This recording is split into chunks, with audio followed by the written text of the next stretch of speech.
Ang tingin nila sa mahihirap, basurang madaling apakan. Habang nanginginig si Sabina, pilit isinusubo ang malamig na kanin para may gatas ang anak. Walang awang tinabig ito ng mga taong nagpapakasasa sa nakaw na yaman. Palamunin, hampas lupa, sigaw nila. Ngunit ang pulubing tinulungan niya, may itinatagong kapangyarihan. Wala nang luhang tutulo. Panahon na para maningil. Hanggang saan aabot ang puot ng isang inang inalisan ng dangal? Anong akala mo sa sarili mo? Santa, ibinibigay mo ang pagkain ng restaurant sa isang hamak na pulubi? Ang mga salitang yon, matalas pa sa bubog, ang pumunit sa katahimikan ng madilim na iskinita sa likod ng marangyang gusali ng Acevedos Grande. Bago pa man tumarak sa kanyang kamalayan ang bigat ng bawat pantig, ang mundo ni Sabina Morales ay umiikot lamang sa isang maliit na plastik na lalagyan. Sa loob niyon, naroon ang malamig at bahaw na kanin na may kapirasong pritong isda na itinabi niya mula pa sa agahan. 14 na oras nang kumakalam ang kanyang sikmura, ngunit ang bawat butil sa lalagyan ay hindi para sa kanya. Iyon ay para kay Mateo, ang kanyang 6 na taong gulang na anak na nag-iisa sa kanilang barong-barong, nilalagnat at naghihintay sa pangakong uwing pagkain ng ina. Kanina lang, habang ang ulan ay walang pakundangang humahagupit sa lahat ng bagay na walang masilungan, isang matandang lalaki ang lumitaw sa bukana ng iskinita. Basang-basa ang gusgusing damit, nanginginig ang katawan sa ginaw. Itinaboy siya ng mga gwardiya na parang isang ligaw na aso. Ngunit sa mga mata ng matanda, nakita ni Sabina ang isang uri ng pagod na higit pa sa gutom. Isang uri ng pagod na tila pasan ang buong mundo. Kaya't walang pag-aalinlangan, inialok niya ang baunan, ang nag-iisang pag-asa ng kanyang anak. Ngunit ngayon, ang lahat ng iyon ay nawalan ng saysay dahil sa sigaw ni Alfredo, ang manager ng restaurant. Isang malakas na paghampas ang dumapo sa kanyang kamay na may hawak ng lalagyan. Sa isang iglap, ang baunan ay lumipad mula sa kanyang pagkakahawak. Ang takip nito ay bumukas sa hangin at ang laman, ang bawat butil ng kanin, ang kapirasong isda ay sumabog at nagkalat sa marumi at basang semento na tinatapakan ng mga sapatos na nagkikintaban at mga sapatos na puno ng putik. Nakatayo sa likuran ni Alfredo, sa ilalim ng maliwanag na ilaw mula sa pinto ng kusina, ay si Doña Carmela Vergara. Ang kanyang muka ay walang bahid ng anumang emosyon, maliban sa isang bahagyang pag-angat sa gilid ng kanyang mga labi. Isang malamig na ngiti ng kasiyahan na tila pinapanood niya ang isang palabas na matagal na niyang hinihintay. Tingnan mo ang ginawa mo, Sabina. Mahinahon ngunit may lason ang bawat salita ni Alfredo. Sinayang mo ang pagkain. At para saan? Para sa isang basura? Tila nabingi ang paligid ni Sabina. Hindi niya narinig ang patuloy na pagbuhos ng ulan. Hindi niya naramdaman ang lamig na gumagapang sa kanyang mga buto. Ang tanging nakikita niya ay ang puting kanin na unti-unting nilalamon ng putik at maruming tubig ulan. Ang pangako niya kay Mateo, ngayoy dinudungisan sa sahig. Hindi siya makahinga. May kung anong bumara sa kanyang lalamunan. Isang bolang apoy na hindi niya malunok at hindi niya mailuwa. Nagsimulang manlabo ang kanyang paningin. Dahan-dahan, sa kabila ng panlalambot ng kanyang mga tuhod, lumuhod si Sabina. Ang kanyang mga kamay, na may kalyo at mga sugat mula sa walang tigil na paghuhugas ng pinggan, ay nanginginig. Sinubukan niyang pulutin ang mga butil ng kanin na hindi pa gaanong nababasa ng putik. 1, 2, 3. Bawat butil ay tila isang tinik na tumutusok sa kanyang palad at sa kanyang puso. Ito ang buhay ng anak niya. Hindi ito pwedeng masayang. Ano pang ginagawa mo dyan? Baliw ka na ba? Naiinis na tanong ni Alfredo. Linisin mo yung kalat mo at bumalik ka sa trabaho. Samantala, ang matandang lalaki na inabutan niya ng pagkain ay tahimik na nakamasid mula sa dulo ng iskinita. Bago siya tuluyang itulak palabas ng mga gwardiya, tumitig ito kay Sabina. Ang kanyang mga mata ay hindi mata ng isang pulubi na talunan. Ang mga yon ay matalas, puno ng isang di maipaliwanag na bigat at galit, na tila sinusulat sa kanyang isipan ang bawat detalye ng pangyayaring iyon. Nang gabing iyon, umuwi si Sabina na walang dala. Ang bawat hakbang niya sa gitna ng walang tigil na ulan ay tila pabigat ng pabigat. Ang manipis niyang damit ay lapat na sa kanyang payat na katawan, ngunit hindi niya alintana ang ginaw. Ang tanging nararamdaman niya ay ang malaking butas sa kanyang dibdib, isang kahungkagan na mas malamig pa sa hanging dala ng bagyo.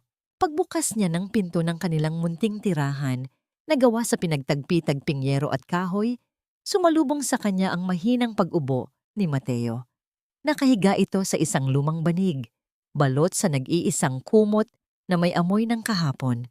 Ang bubong na butas-butas ay nagpaulan ng maliliit na patak sa isang lumang palanggana na lumilikha ng isang malungkot na ritmong paulit-ulit sa katahimikan ng gabi. Dahan-dahang iminulat ni Mateo ang kanyang mga mata na nanlalalim dahil sa lagnat.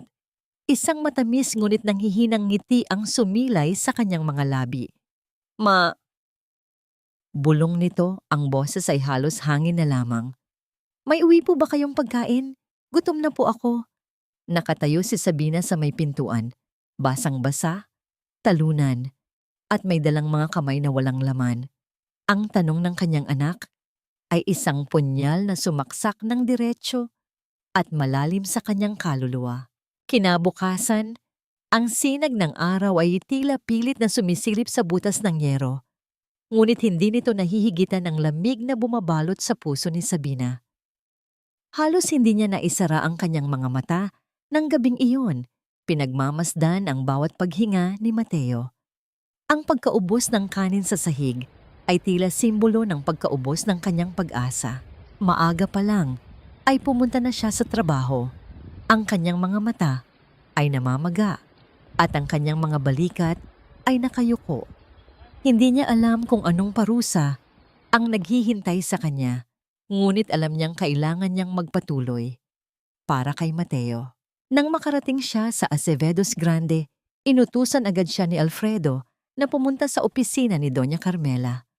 Ang kanyang mga paa ay tila pinipilit lumakad sa latyan. Bawat hakbang ay mabigat at puno ng pangamba. Alam niyang hindi ito magiging magandang usapan. Sa loob ng opisina, ang lamig ng aircon ay tila tumatagos hanggang sa kanyang buto. Nakaupo si Doña Carmela sa kanyang malaking silya sa likod ng isang makintab na mesa na gawa sa mamahaling kahoy. Ang kanyang muka ay pininturahan ng isang ngiti na hindi umaabot sa kanyang mga mata. Isang ngiti na tila may nakatagong tibo. Suot niya ang isang eleganteng dress na ang bawat tahi ay tila sumisigaw ng kayamanan at kapangyarihan. Sabina, panimula ni Doña Carmela, ang kanyang boses ay tila honey na may halong lason. Halika, umupo ka. Sumunod si Sabina. Pakiramdam niya ay isa siyang basang-basahan na ipinagsasara sa marangyang silid. Umupo siya sa gilid ng upuan. Ang kanyang mga kamay ay mahigpit na nakakapit sa kanyang hita. Alam mo, Sabina, patuloy ni Carmela habang dahan-dahang umiinom ng kape mula sa isang porselanang tasa. Ang tunog ng paglapag ng tasa sa platito ay nagdulot ng maliliit na ingay sa katahimikan ng silid. Nalulungkot ako sa nangyari kagabi. Subalit, kailangan nating panatilihin ang reputasyon ng restaurant na ito. Hindi ito basta-basta. Ito ay may pangalan. Isang buntong hininga ang pinakawalan ni Carmela na tila ba siya ang biktima. Kinupkop kita rito, Sabina. Kahit alam kong wala kang karanasan, tinanggap kita para magkaroon ka ng trabaho. At dahil doon, nagkaroon ka ng kakayahang alagaan ang anak mo. Hindi ba't malaking utang na loob mo sa akin yan? Ang mga salita ni Carmela ay tila isang matalim na kutsilyo na pilit na isinisiksik sa kanyang lalamunan. Utang na loob. Isang salitang may bigat ng daang taong tradisyon, Isang tanikala na pilit na iginagapos ang mga taong tulad niya. Hindi ko po sinasadya, Ma'am Carmela. Pabulong na sagot ni Sabina, ang kanyang mga mata ay nakayuko sa sahig. Gusto ko lang po talagang tulungan yung matanda. Ngumiti si Carmela, isang ngiti na tila isang pating na handang lumamon. Ang problema, Sabina, ang pagtulong mo ay nakasira sa imahe namin. Kaya para hindi ka tuluyang mawalan ng trabaho, mayroon akong solusyon. Ililipat ka sa dishwashing area. Doon, hindi ka makikita ng mga customer. At para matuto ka ng leksyon, babawasan ko ng 30% ang iyong sahod. Kailangan mong tanggapin ito para masolo ang pangalan ng Acevedos Grande. Iniabot ni Carmela ang isang dokumento kay Sabina. Ito ay isang kontrata na naglalaman ng kanyang paglilipat ng posisyon at pagbabago sa sahod. Ang bawat letra ay tila bumubulong ng pagkaparusa. Nanginginig ang mga kamay ni Sabina habang kinukuha ang ballpen. Kung pipirmahan niya ito, mas lalo siyang maghihirap. Mas lalong nahihirapan si Mateo. Ngunit kung hindi siya pipirma, tuluyan siyang mawawala ng trabaho. At iyon ang pinakamatinding bumura. Kung mawawala ang kanyang trabaho, mawawala ng pag-asa si Mateo.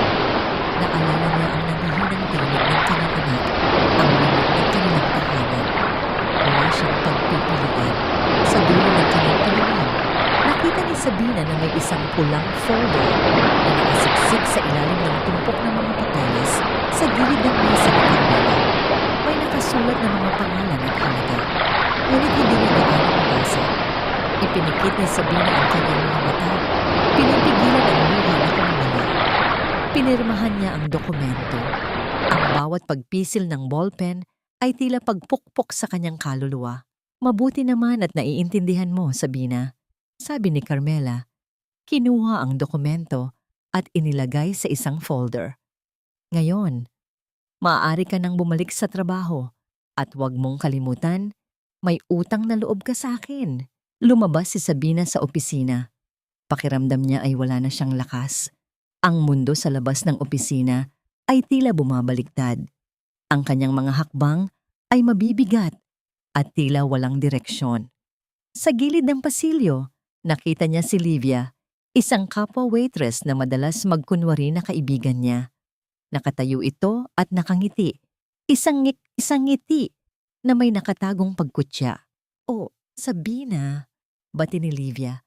Ang kanyang boses ay malambing, ngunit may nakatagong pangiinsulto. "Congrats sa bagong posisyon mo, ha? Enjoy sa paghuhugas ng pinggan." Ngunit hindi niya alintana ang panunuya ni Livia. Ang tanging nararamdaman niya ay ang bigat ng tanikala ng utang na loob na ibinigkis sa kanya. Ang init ng kanyang luha ay nagsimulang gumapang sa kanyang pisngi, ngunit pilit niya itong pinigilan. Hindi siya iiyak, hindi siya bibigay. Para kay Mateo, nakarating si Sabina sa kusina na ngayoy mas magulo at mas maingay kaysa dati. Ang mga tunog ng nagbabangga ang pinggan at mga tinig ng mga nagmamadaling kusinero ay tila nagiging isang malaking ingay lamang sa kanyang pandinig. Ang amoy ng mantika at mga tira-tirang pagkain ay kumakapit sa kanyang balat at buhok. Sa gilid ng isang malaking lababo, may nakatumpok na mga pinggan na umabot na sa kanyang dibdib. Habang papasok siya sa kanyang bagong pwesto, dumadaan si Livia bitbit ang isang malaking tray ng mga pinagkainan. Hindi sinasadya o sadyang pinabayaan, isang malaking bungkos ng lumang pagkain na may bahid ng amoy ng pagkaagnas ang nahulog mula sa tray at dumapos sa kanyang mga paa. Ang ilang sarsa ay kumalat sa kanyang lumang sapatos. "Ay, sorry, Sabina," may pagtawang sabi ni Livia, hindi man lang siya tinulungan. "Ang clumsy ko talaga. Diyan ka talaga nababagay, sa basurahan." Tinalikuran ni Livia si Sabina. Ang kanyang tawa ay tila nagpalakas sa loob ng kusina. Ang kanyang mga paa ay nakatayo sa isang maliit na pool ng ika-6 na pagkain na tinatapakan na ng marumi na sapatos. Ang baho nito ay kumapit sa kanyang ilong. Ngunit mas matindi pa ang amoy ng kanyang sariling kahihiyan. Naramdaman niya ang init ng kanyang mga mata. Ngunit sa pagkakataong ito, hindi niya iyon hahayaang bumagsak. Hindi sa harap ng mga taong ito. Hindi sa harap ng mga nagpipiging na halimaw. Ang kanyang mga kamay ay nanginginig, hindi dahil sa lamig, kundi sa isang damdamin na mas matindi pa sa galit. Ang ngiti ni Livia, ang halakhak ng mga iba pang empleyado, ang patuloy na pagbuhos ng mga pinggan sa bawat lababo. Ang lahat ng ito ay naging isang malaking alingaungaw sa kanyang isipan. Nang gabing iyon, habang ginagawa niya ang kanyang bagong trabaho, ang mga kamay niya ay unti-unting nangitim at naging matigas. Ang mga balat sa kanyang mga daliri ay nagsimulang magbalat ngunit patuloy lang siya. Ang kanyang mga mata ay nanatiling tuyo, ngunit ang kanyang puso ay umiiyak ng dugo. Hindi ako basurahan, bulong niya sa sarili, habang ang mga kamay niya ay patuloy sa pagkayod ng mga dumi sa pinggan. Hindi ako basurahan. Subalit nang umaga na, nang matapos ang kanyang shift, tumingin siya sa salamin ng restroom. Ang kanyang mukha ay maputla. Ang kanyang mga mata ay nanlalim. Ang kanyang mga kamay ay puno ng sugat. Ang amoy ng mantika at dumi ay kumapit sa kanyang buong katawan. Isang matinding pagod ang bumalot sa kanya. Ngunit alam niyang hindi pa ito ang katapusan. Sa katunayan, ito ay simula pa lamang. Sa kanyang paglabas sa kusina, natanaw niya ang isang matangkad na anino sa may likurang pinto.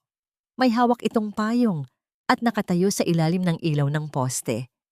Hindi niya masyadong makita ang mukha nito, ngunit ang pamilyar na pang-amoy ng panunuya ay tila humahampas sa kanya. Ang lalaking may balabal ng kapangyarihan ay nakatayo sa labas, nagmamasid. Alam niyang naghihintay ang susunod na dagok. Ang pagod na pinasa ni Sabina ay hindi lamang pisikal, kundi kaluluwa. Ang bawat butil ng alikabok sa kanyang kasuotan ay tila bigat na idinagdag sa kanyang pagkabigo. Habang naglalakad siya pauwi sa gitna ng nakapanlulumong dilim ng madaling araw, ang liwanag ng nag-iisang poste sa kanto ay tila hindi sapat upang ipaliwanag ang kanyang daan. Ang malamig na hangin ay tila humahaplos sa kanyang mga sugat sa kamay, na bawat haplos ay nagdudulot ng pananariwa sa kirot ng kahihiyan.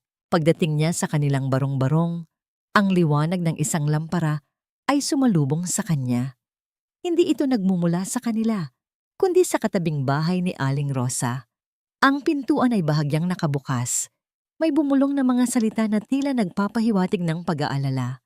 Pumasok siya at nakita niya si Aling Rosa na nakaupo sa tabi ng banig ni Mateo. Ang matanda, na ang mukha ay puno ng guhit ng panahon, ngunit may mga mata na puno ng pagmamahal, ay dahan-dahang pinupunasan ng basang tuwalya ang noo ni Mateo. Ang katawan ng bata ay mainit pa rin, at ang kanyang paghinga ay mababaw. Sabina, anak, mahinahon na sabi ni Aling Rosa. Ang kanyang boses ay tila isang malumanay na awit sa gitna ng unos. Kanina pa mataas ang lagnat ni Mateo. Hindi na siya makatulog ng maayos. Naramdaman ni Sabina na may kung anong humigpit sa kanyang dibdib. Nakarating na siya sa kanyang limitasyon. Tumabi siya kay Mateo, hinaplos ang noo ng kanyang anak. Mainit na mainit. Nanginginig ang kanyang mga labi, ngunit walang tunog ang lumabas. Nagluto ako ng kaunting sopas, sabi ni Aling Rosa. Inabot kay Sabina ang isang maliit na palayok. Baka sakaling makatulong. Hindi gaanong nag-iisip. Kinuha ni Sabina ang palayok. Ang init nito ay tila unti-unting kumalat sa kanyang mga palad. Isang kaunting ginhawa sa gitna ng kanyang pagdurusa. Kahit sa kabila ng kanilang kahirapan, ang pagmamalasakit ni Aling Rosa ay tila isang liwanag na nagbibigay pag-asa sa dilim. Maraming salamat po, Aling Rosa. Mahinang tugon ni Sabina. Ang kanyang boses ay halos hangin na lamang. Ngumiti si Aling Rosa. Walang anuman, anak. Magpakatatag ka. Alam kong mahirap ang pinagdadaanan mo, pero tandaan mo, hindi ka nag-iisa. Matapos ang ilang sandali, umalis si Aling Rosa. Iniwan si Sabina at Mateo sa katahimikan ng gabi. Nagsimulang kumain si Sabina ng sopas. Ang bawat subo ay tila gamot na humahaplos sa kanyang sugatang kaluluwa.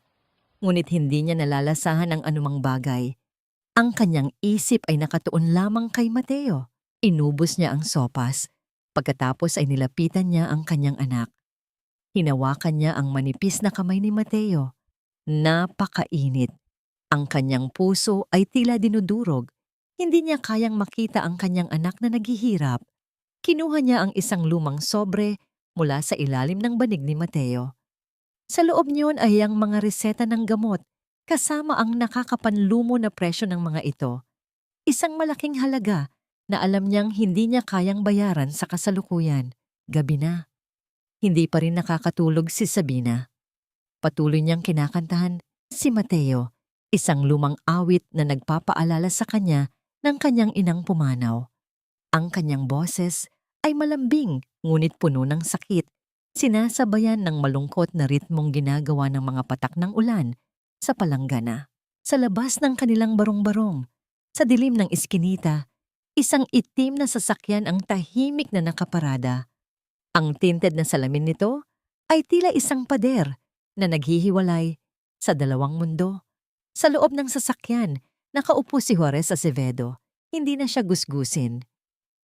Ang kanyang suot ay mamahaling tela, ngunit ang kanyang mga mata ay nanatiling matalim at mayroong bahid ng kalungkutan. Nagmamasid siya. Pinakikinggan ang mahinang awit ni Sabina na tila humahaplos sa kanyang kaluluwa. "Sir," mahinang sabi ng kanyang driver, "nakuha na po namin lahat ng impormasyon tungkol kay Sabina Morales. Kasama na po ang medical records ng anak niya." Hindi sumagot si Juarez. Ang kanyang tingin ay nakatuon lamang sa maliit na bahay. Sa isang ina na nagpupunyagi sa gitna ng kahirapan. Kinabukasan, habang nasa hospital si Sabina, nag-aalala sa anak, may nagpadala ng text message sa kanya. Isang numero na hindi niya kilala. Ang mensahe ay simple. "Ang sakit ni Mateo. Babalik lang ang buhay ninyo kapag may nagbago. Malapit na." Ang tanong ay, sino ang nagpadala ng mensahe? Hindi niya masagot. Hindi niya masyadong naisip ang misteryosong mensahe. Ang kanyang isip ay nakatuon lamang kay Mateo. Ang kanyang mga kamay ay mahigpit na nakakapit sa rehas ng hospital bed. Pakiramdam niya ay wala na siyang lakas. Ang bawat paghinga ni Mateo ay tila isang pako na tumutusok sa kanyang puso. Nabalik lamang ang kanyang diwa nang biglang mag-vibrate ang kanyang cellphone. Isang tawag mula sa ospital. Ang kanyang puso ay tila bumagsak sa kanyang dibdib. Sinagot niya ang tawag. "Miss Morales," malungkot na sabi ng doktor. Ang sakit po ni Mateo ay lumala. Kailangan po siyang maipasok sa ICU sa loob ng 24 na oras. Kung hindi po, maaring malagay sa peligro ang kanyang buhay. Ang cellphone ay tila nahulog mula sa kanyang nanginginig na kamay. Ngunit hindi ito bumagsak sa sahig. Ito ay nanatili sa kanyang mga daliri. Tila ba nag-ugat? Ang mundo sa paligid niya ay tila nagdilim. Ang mga ilaw sa pasilyo ay tila naging malabong liwanag lamang. Ang mga tinig ng mga naglalakad na tao ay naging malalayo. Hindi ito maaaring mangyari. Hindi niya ito hahayaan. Ang bawat segundo ay tila isang oras na gumagapang. Ang malamig na hawak ng takot ay bumalot sa buong pagkatao ni Sabina. Hindi niya kayang tanggapin ang balita mula sa doktor. Ang buhay ni Mateo, na tanging dahilan niya para mabuhay, ay nakabitin sa manipis na sinulid. Kailangan niya ng pera. Kailangan niya ngayon. Nanginginig ang kanyang mga kamay habang sinubukang tawagan ang opisina ng Acevedos Grande. Si Alfredo ang sumagot. "Hello? Sino to?" May pagkairita nitong tanong. "Sir Alfredo, si Sabina po ito." Ang boses ni Sabina ay halos maging buluong. "Pwede po ba akong umutang? Kailangan ko po talagang i-confine si Mateo sa ICU. Lumala po ang sakit niya." Isang maikling katahimikan ang namayani sa kabilang linya. Pagkatapos, isang malakas na tawa ang narinig niya. na tila ba ang kanyang problema ay isang nakakatawang biro. Ha ha ha! Umutang? Sabina, hindi ito bangko. Tumatawang sabi ni Alfredo. Alam mo naman siguro kung ano ang hirap ng buhay, di ba? Dapat nag-ipon ka. Besides, dapat nga magpasalamat ka pa. Kasi may trabaho ka pa rin kahit sa hugasan lang. Hindi na sumagot si Sabina. Walang salita ang lumabas sa kanyang bibig. Ang tanging nararamdaman niya ay ang bigat ng kawalan ng pag-asa. Ibinaba niya ang tawag. Ang kanyang mga mata ay nanatiling tuyo. Wala na siyang luha. Bumalik si Sabina sa restaurant. Ang kanyang mga balikat ay nakayuko. Ang kanyang mga hakbang ay mabigat. Kailangan niyang magtrabaho. Kailangan niyang makahanap ng paraan. Sa loob ng kusina, ang ingay ng mga nagbabangga ang pinggan ay mas malakas pa kaysa dati. Ang amoy ng mga tira-tirang pagkain ay tila bumabalot sa kanya. Hindi niya alintana ang lahat ng yon. Ang kanyang isip ay nakatuon lamang kay Mateo. Nagsimula siyang maghugas ng pinggan. Ang kanyang mga kamay ay gumagalaw ng mekanikal.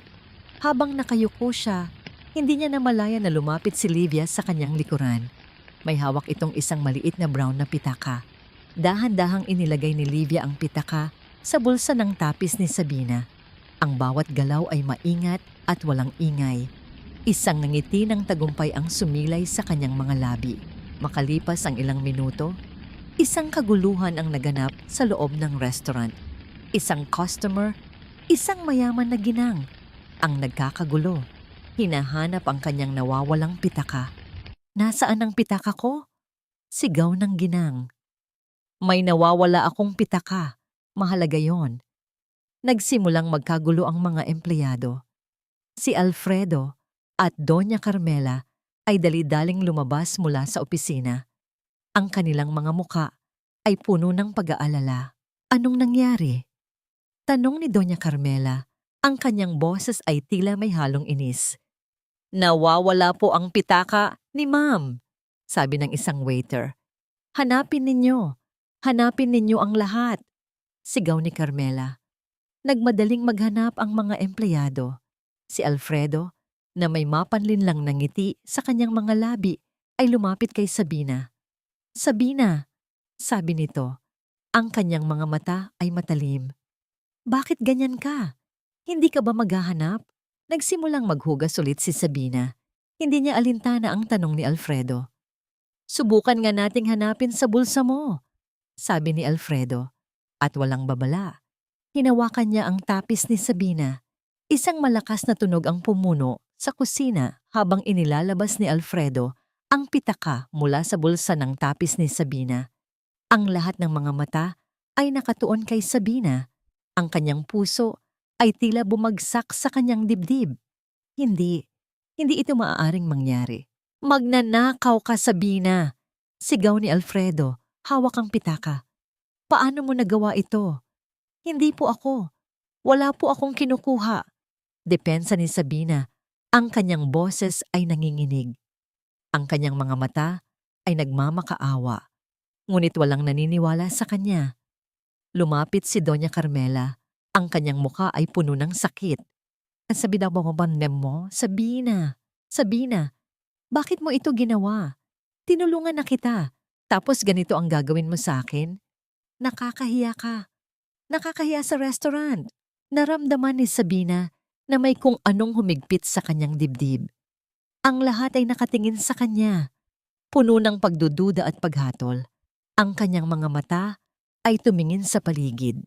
Umaasa na may makakatulong sa kanya, ngunit wala. Ang lahat ay tila laban sa kanya. Para hindi na humaba ang usapan, mahinahong sabi ni Carmela, pumapayag ako na hindi ka sampahan ng kaso. Ngunit kapalit nito, gagawa ka ng isang buong buwan na walang sahod.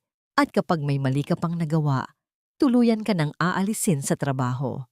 Napalingon si Sabina. Walang sahod. Isang buong buwan. Paano si Mateo? Pero Ma'am Carmela, wala po akong kasalanan. Umiiyak na depensa ni Sabina. Hindi po ako magnanakaw. Hindi po ako. Ngumiti si Livia na nakatayo sa likuran ni Carmela, isang ngiti ng tagumpay. Wala nang dapat ipaliwanag, Sabina, malamig na sabi ni Carmela. Isa kang magnanakaw, kaya't kailangan mong panagutan ang ginawa mo. Biglang bumukas ang pinto ng kusina. Si Aling Rosa, ang muka ay basang-basa ng luha at pawis. Ang kanyang hininga ay putol-putol. Ang kanyang mga mata ay puno ng matinding takot. Sabina! Sigaw ni Aling Rosa. Ang kanyang boses ay puno ng matinding pag-aalala. Ang kanyang mga kamay ay mahigpit na nakakapit sa hamba ng pinto. Ang kanyang hininga ay halos wala na. Si Mateo, dinala ko na sa ospital, hindi na humihinga. Ang kanyang mga salita ay tila isang malakas na kulog na tumama sa kalagitnaan ng kusina. Ang mundo ni Sabina ay tila bumagsak sa kanyang mga balikat. Hindi na siya makahinga, hindi na niya narinig ang ingay ng mga pinggan, hindi na niya nakita ang mga nakatingin sa kanya. Ang tanging nakikita niya ay ang kanyang anak at ang kanyang huling pag-asa. Ang mga salita ni Aling Rosa ay tila kumulog sa loob ng kusina. Ang bawat letra ay tila bumagsak sa kanyang puso na nagdulot ng isang matinding sakit na mas matindi pa sa anumang pisikal na kirot. Hindi na nag-iisip. Tumakbo si Sabina. Ang kanyang mga paa ay tila lumilipad sa sahig. Ang kanyang mga kamay ay mahigpit na nakakapit sa kanyang dibdib. Hindi niya alintana ang mga nagtataka at nagagalit na tingin ng mga empleyado. Hindi niya alintana ang sigaw ni Alfredo na humabol sa kanya. Ang tanging nararamdaman niya ay ang matinding pagmamadali. Kailangan niyang marating ang ospital. Kailangan niyang makita si Mateo. Ang ulan ay patuloy pa ring bumubuhos na tila umiiyak kasama niya. Ang kanyang mga paa ay halos walang sapatos at ang kanyang mga damit ay basang-basa. Ngunit hindi niya alintana. Ang kanyang mga mata ay nakatuon lamang sa isang direksyon, ang ospital. Nang makarating siya sa ospital, ang kanyang hininga ay putol-putol. Ang kanyang katawan ay nanginginig sa ginaw at sa matinding pagod. Ang mga ilaw sa pasilyo ay tila umiikot. Natanaw niya si Aling Rosa na nakaupo sa labas ng emergency room, umiiyak. Aling Rosa, nasaan si Mateo? Hinihingal na tanong ni Sabina. Tumingin si Aling Rosa sa kanya. Ang kanyang mukha ay basang-basa ng luha. Sabina, nasa loob siya. Kritikal ang kondisyon niya. Hindi nila kami pinapayagang pumasok. Ang kanyang puso ay tila bumagsak sa kanyang dibdib. Naramdaman niya ang isang matinding sakit na kumalat sa kanyang buong katawan. Hindi ito maaaring mangyari. Lumapit siya sa salamin ng ER. Inilapat ang kanyang palad dito. Ang kanyang hininga ay nagdulot ng munting ulap sa salamin na sumasaklaw sa kanyang nakikita. Sa loob, nakahiga si Mateo sa isang kama. May mga tubo na nakakakabit sa kanyang bibig at ilong. Ang kanyang maliit na katawan ay halos hindi gumagalaw. Ang kulay niya ay maputla. Ang kanyang mga luha ay nagsimulang dumaloy, mainit at masakit, tulad ng mga lava na umaagos mula sa bulkan. Ang kanyang bibig ay nanginginig, ngunit walang tunog ang lumabas. Ang pinakamalaking sakit ay ang sakit na hindi masambit. Lumapit ang isang doktor. Ang kanyang mukha ay puno ng pag-aalala. Miss Morales, kailangan nating ilipat si Mateo sa ICU.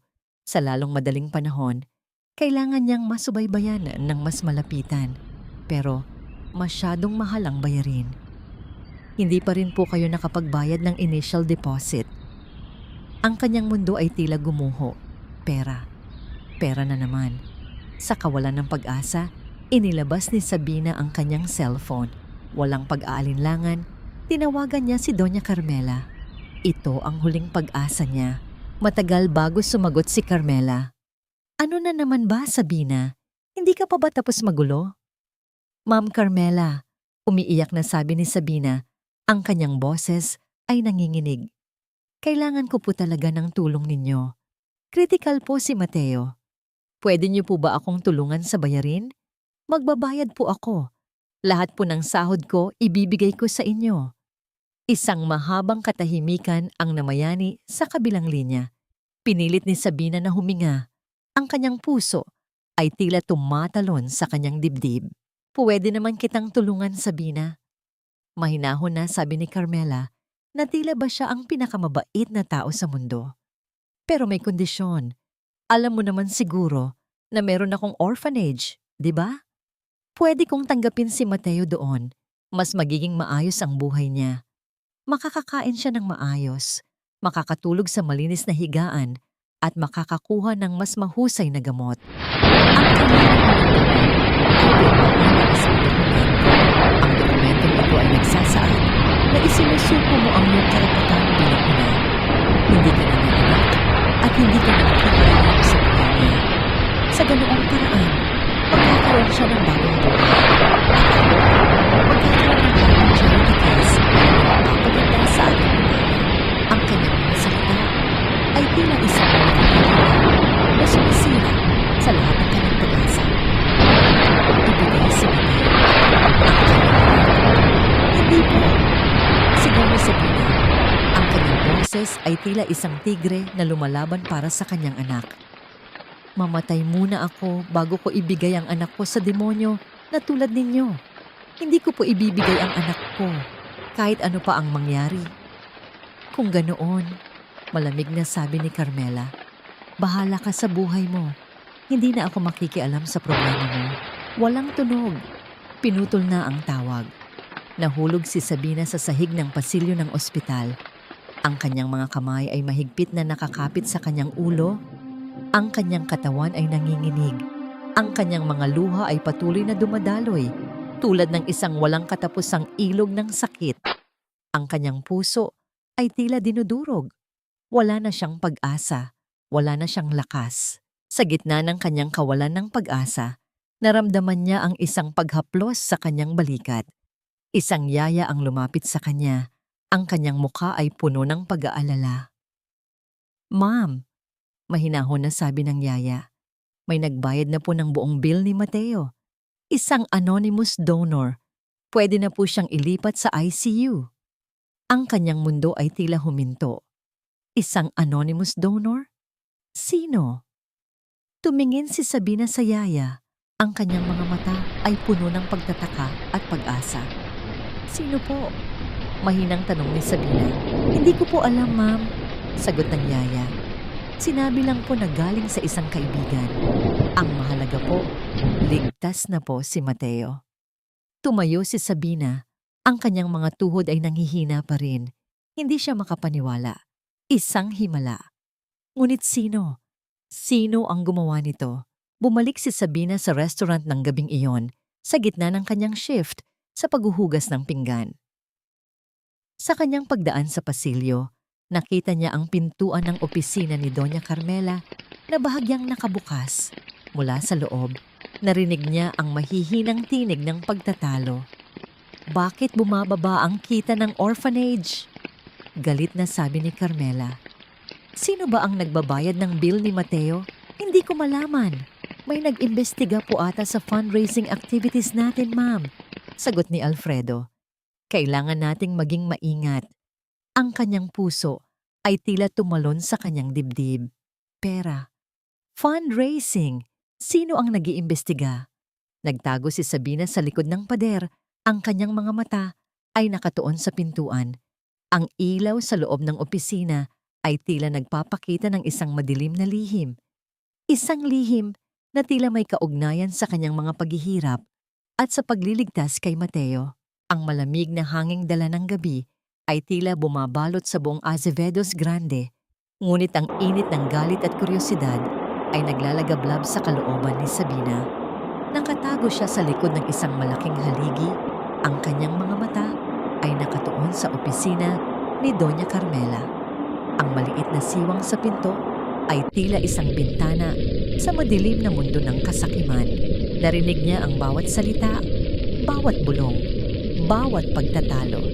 Pinag-uusapan ni na Carmela at Alfredo ang Quaytutien, mga pangalang hindi niya maintindihan, mga numero, mga transaksyon. Lahat ng iyon ay tila naghuhumiyaw ng kasamaan. Ang mga salitang ito ay tila mga tinik na tumutusok sa kanyang puso. Ang perang iyon na para sana sa mga batang tulad ni Mateo ay kanilang pinagsasaluhan. Makalipas ang ilang minuto, lumabas si Carmela at Alfredo. Ang kanilang mga mukha ay puno ng pag-aalala. Mabilis silang naglakad, tila may mahalagang gagawin. Pagkaalis nila, lumabas si Sabina sa kanyang pinagtataguan. Ang kanyang puso ay tila tumatalon sa kanyang dibdib. Pumasok siya sa opisina. Ang kanyang mga mata ay naghahanap ng anumang palatandaan, anumang ebidensya. Ang opisina ay malaki at marangya.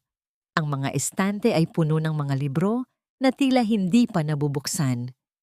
Ang mga pader ay pininturahan ng kulay ginto.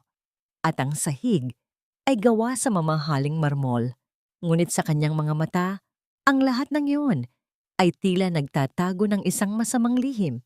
Nagsimula siyang maglinis tulad ng kanyang nakagawian. Pinulot niya ang mga nalalantang bulaklak sa mesa, inilagay sa basurahan. Pinunasan niya ang alikabok sa mga estante. Ngunit sa bawat galaw, ang kanyang mga mata ay patuloy na naghahanap. Nang makarating siya sa basurahan, may nakita siyang mga papel na punit-punit. Ang kanyang puso ay tila bumilis. Ito ba ang mga papeles na pinag-uusapan ni Carmela at Alfredo? Dahan-dahang kinuha ni Sabina ang mga punit-punit na papel. Ang kanyang mga kamay ay nanginginig. 1, 2, 3, 1 dosenang piraso ng papel. Ang bawat piraso ay may nakasulat na mga numero, mga pangalan, at mga petsa. Ang mga ito ay tila mga tipak ng isang malaking palaisipan. Sa isang sulyap, nakita niya ang isang pangalan, Mateo Morales, at sa tabi nito, isang malaking halaga, ang kanyang anak. Ang pera na dapat ay para kay Mateo, para sa mga batang tulad niya, ay narito. Dinaya, ninakaw. Biglang bumalik sa kanyang alaala ang imahe ni Mateo na nakahiga sa ICU. Ang kanyang maliit na katawan ay halos hindi gumagalaw. Ang mga salita ni Carmela na pilit siyang pinasusuko sa kanyang anak ay tila umalingaw sa kanyang isipan. Ang lahat ng sakit, ang lahat ng pagdurusa, ang lahat ng kahihiyan na kanyang pinagdaanan ay tila bumalik ng sabay-sabay. Ngunit sa pagkakataong ito, hindi siya umiyak. Ang kanyang mga mata ay nanatiling tuyo. Ngunit ang kanyang puso ay nagliliyab sa galit. Hindi na siya iiyak. Hindi na siya magiging biktima. Panahon na para lumaban. Kinuha niya ang mga punit-punit na papel. Maingat na inilagay sa kanyang bulsa. Ang kanyang mga kamay ay hindi na nanginginig. Ang kanyang mga hakbang ay matatag. Ang kanyang mga mata ay matalim. Puno ng isang bagong determinasyon. Nagpatuloy siya sa paglilinis, tila walang nangyari. Ngunit sa loob niya, isang revolusyon ang nagsimula. Hindi na siya pipirmihin. Hindi na siya hahayaan na apakan. Lalaban siya. Para kay Mateo. Para sa mga batang tulad niya.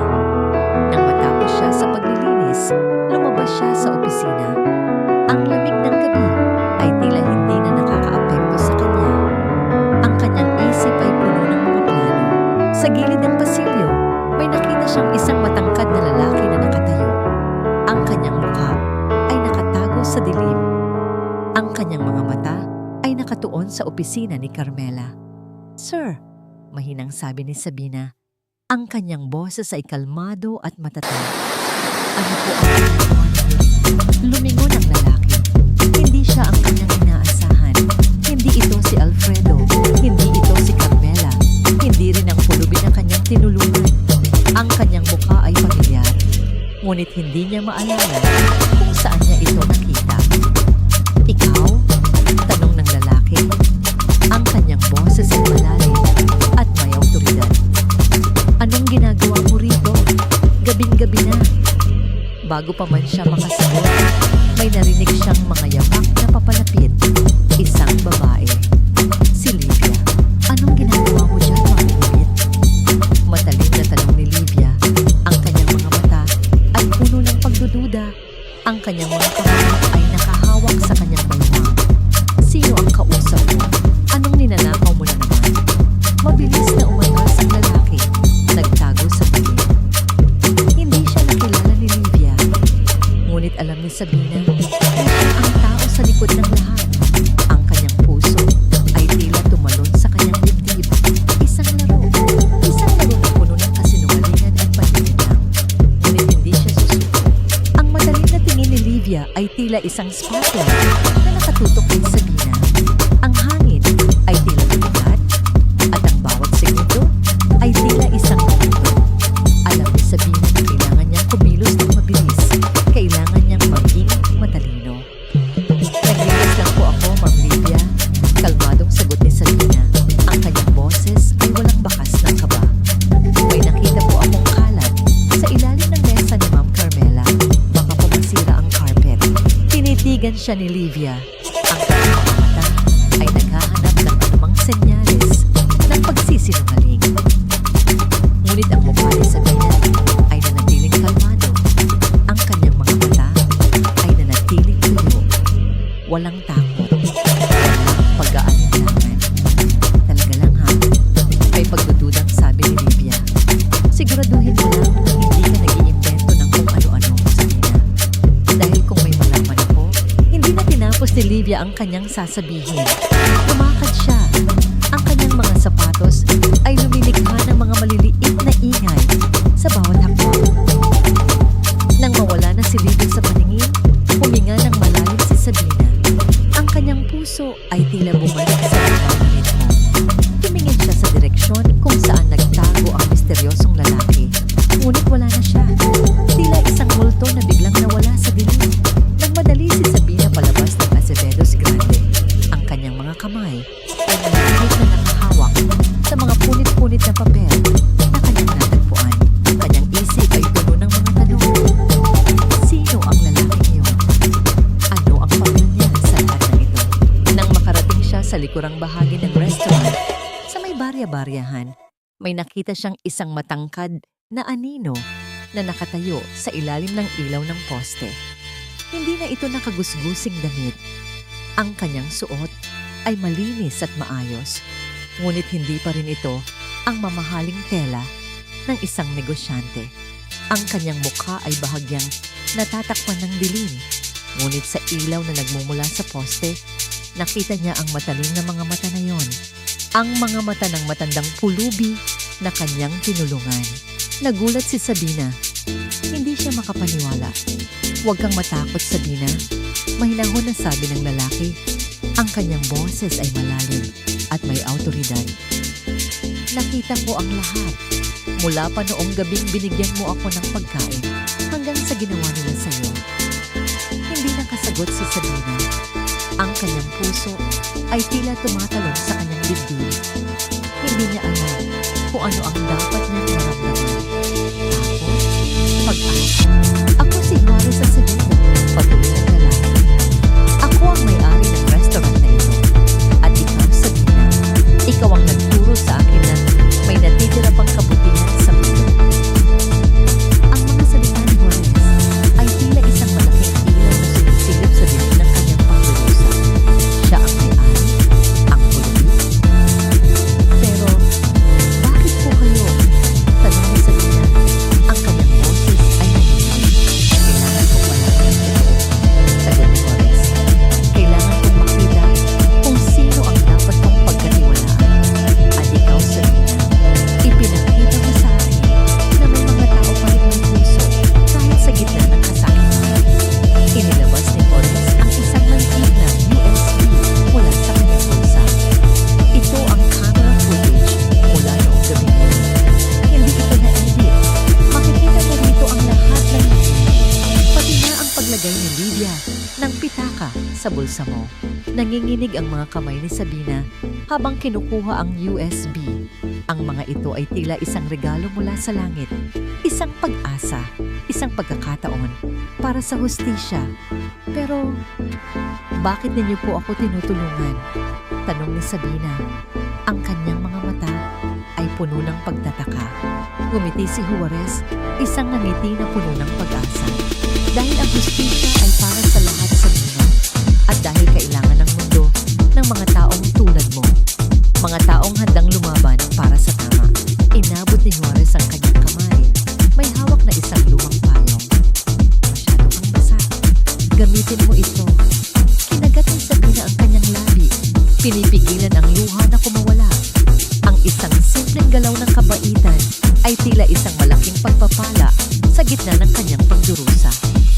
Salamat po.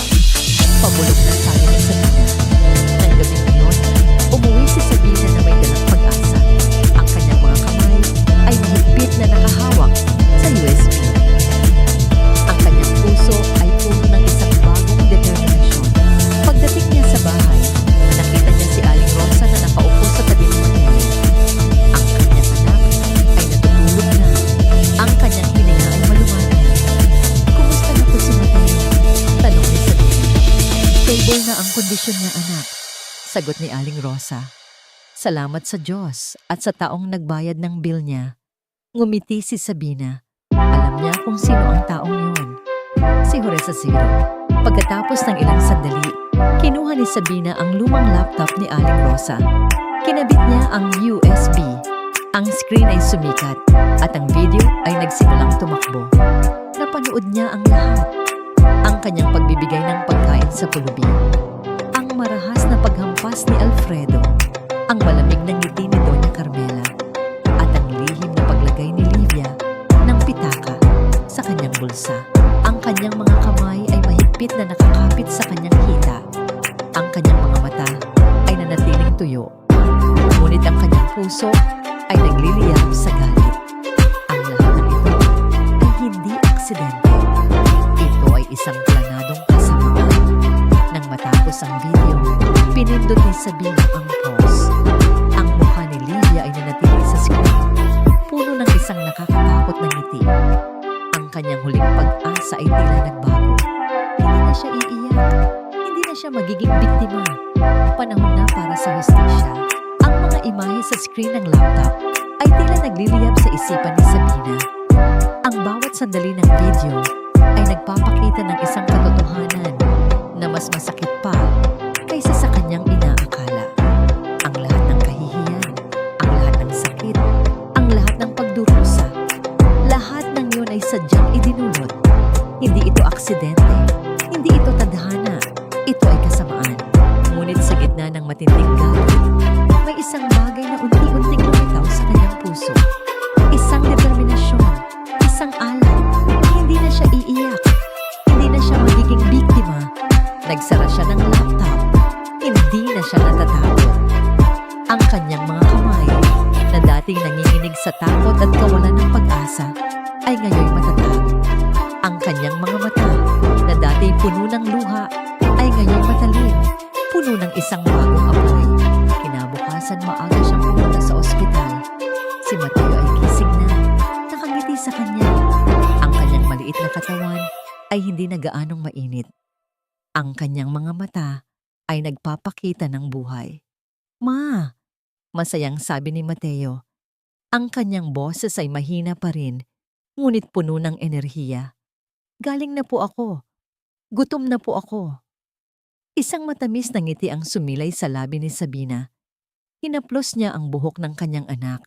Ang init ng kanyang balat ay tila nagbigay ng bagong lakas sa kanyang kaluluwa. Opo, anak, sagot ni Sabina. Ang kanyang boses ay malambing at puno ng pagmamahal. Ipagluluto ka ni Mama ng paborito mong pagkain kapag nakauwi ka na. Niyakap niya si Mateo ng mahigpit. Naramdaman ang bawat paghinga ng kanyang anak. Sa sandaling iyon, nagkaroon siya ng isang pangako sa kanyang sarili at sa kanyang anak. Hindi na magpapaapi si Mama, anak. Lalaban si Mama para sa'yo, para sa ating dalawa. Pagkatapos niyang bisitahin si Mateo, dumiretso si Sabina sa isang maliit na barbershop sa kanto. Umupo siya sa upuan, humarap sa salamin. Matagal na siyang hindi nakakapag-ayos ng sarili. Ang kanyang buhok ay mahaba, kulay itim, at medyo magulo. Ang kanyang muka ay payat, at ang kanyang mga mata ay nanlalalim. Ate, anong gupit po? Tanong ng barbero. Kahit ano po, sagot ni Sabina. Ang kanyang boses ay kalmado. Basta't bagong simula. Ang barbero ay ngumiti.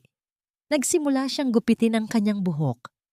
Ang bawat paggupit ay tila nag-aalis ng bigat sa kanyang mga balikat. Ang bawat hibla ng buhok na nahuhulog sa sahig ay tila nagtatanggal ng mga alaala ng sakit at kahihiyan. Nang matapos, Ang kanyang buhok ay maikli at maayos. Ang kanyang mukha ay tila lumiwanag. Hindi ito isang gupit na magpapaganda sa kanya. Ito ay isang gupit na magpapalaya sa kanya. Pagbalik niya sa Azevedos Grande, ang kanyang mga hakbang ay matatag. Ang kanyang mga mata ay nakatingin ng diretso sa unahan. Hindi na siya nakayuko. Hindi na siya natatakot.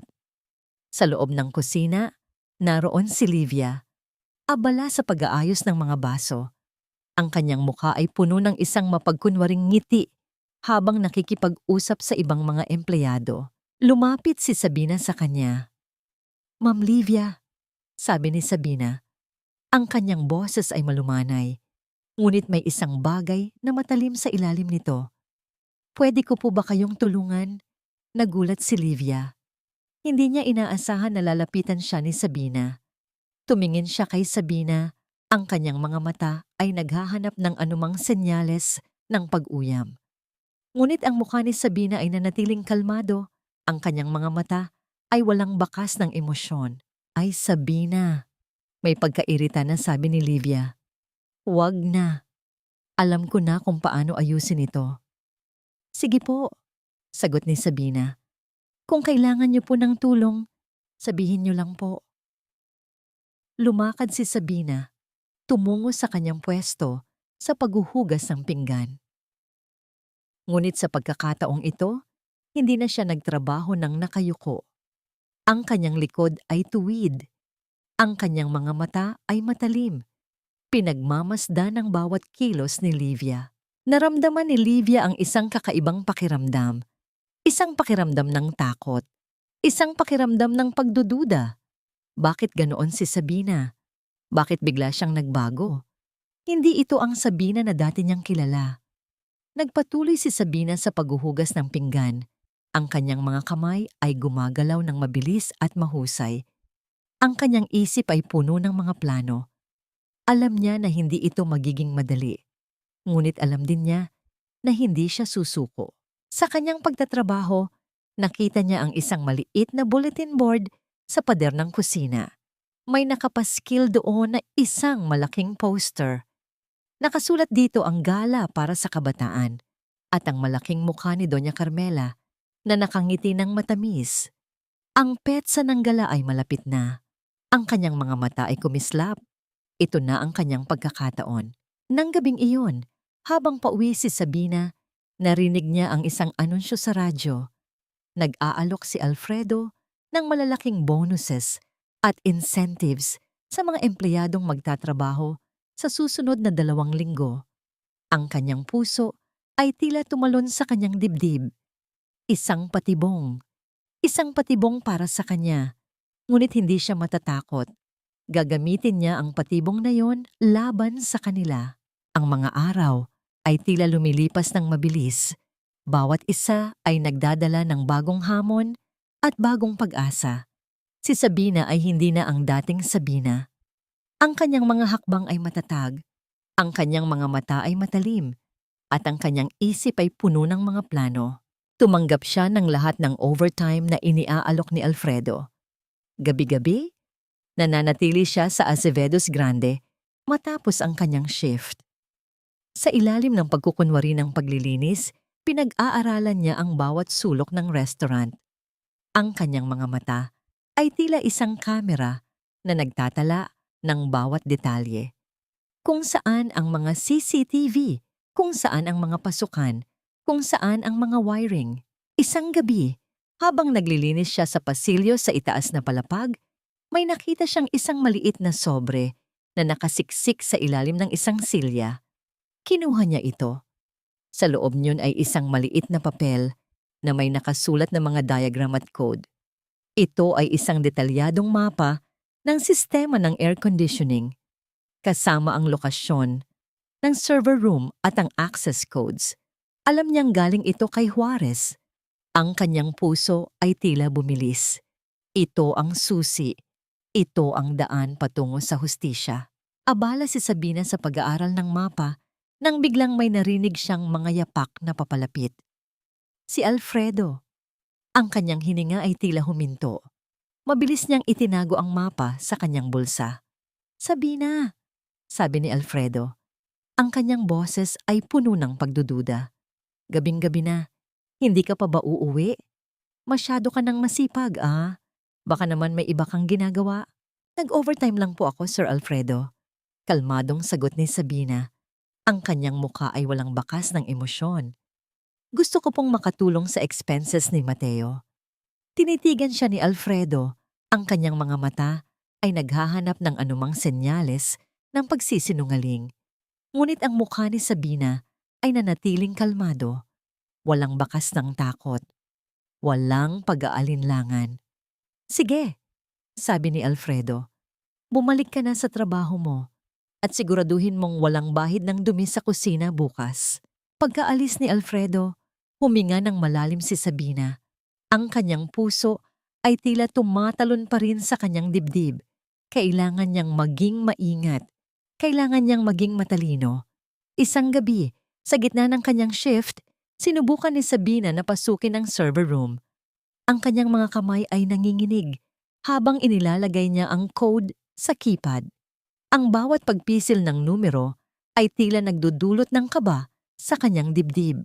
Ang ilaw sa itaas ng pinto ay nagkulay berde. Ang pinto ay dahan-dahang bumukas. Ang kanyang puso ay tila tumalon sa kanyang dibdib. Pumasok siya. Ang kanyang mga mata ay naghahanap ng anumang bagay na maaring makatulong sa kanya. Ang server room ay maliit at puno ng mga makina na lumilikha ng mga mahihinang tunog ng paggana. Ang mga ilaw ay pula at berde, nagpapahiwatig ng pagtakbo ng mga sistema. Sa gitna, may isang malaking screen na nagpapakita ng iba't ibang data. Kinuha ni Sabina ang USB mula sa kanyang bulsa. Ikinabit niya ito sa isa sa mga port ng server. Nagsimula siya niyang mag-upload ng video footage at ang mga dokumento na kanyang natagpuan. Ang bawat paglipat ng file ay tila isang hakbang patungo sa hustisya. Nang matapos ang pag-upload, itinakda niya ang video na mag-play sa isang tiyak na oras sa panahon ng gala para sa kabataan. Alam niyang ito ang pinakamahusay na oras. Ito ang pinakamabigat na nadagok. Pagkatapos niyang gawin ang lahat, lumabas siya sa server room. Ang kanyang puso ay puno ng isang kakaibang pakiramdam. Hindi ito takot. Hindi ito galit. Ito ay isang pakiramdam ng kapangyarihan. Kinabukasan, isang maliit na sobre ang nakalagay sa kanyang locker. Sa loob niyon ay isang maliit na papel. May nakasulat na mga salita sa Tagalog na tila mula sa isang makata. Sa dilim ng pagsubok, matatag ang iyong puso. Ang katotohanan ay sisikat at ang katarungan ay magwawagi. Alam niya kung kanino galing ang mensahe. Sa pagdating ng araw ng gala, si Sabina ay nagtatrabaho sa kanyang shift. Lumapit si Doña Carmela sa kanya. Ang kanyang mukha ay puno ng isang ngiti na may halong pagmamataas. Sabina, sabi ni Carmela. Ang kanyang boses ay malumanay. Alam kong abala ka, kaya't para hindi ka na mahirapan, ngayong gabi, ikaw ang maglilinis ng mga banyo. Diyan ka lang, bawal kang lumabas. Ayokong makita ka ng mga bisita. Hindi ka bagay sa aking mga bisita. Dapat may pangalan. Iniabot ni Carmela ang isang lumang tapis kay Sabina. Ang tapis ay puno ng mantsa at ang amoy nito ay tila nagpapahiwatig ng pagkadumi. Kinuha ni Sabina ang tapis. Ang kanyang mga mata ay nanatiling kalmado. Isang matamis na ngiti ang sumilay sa kanyang mga labi. Opo, Ma'am Carmela, kalmadong sagot ni Sabina. Masusunod po.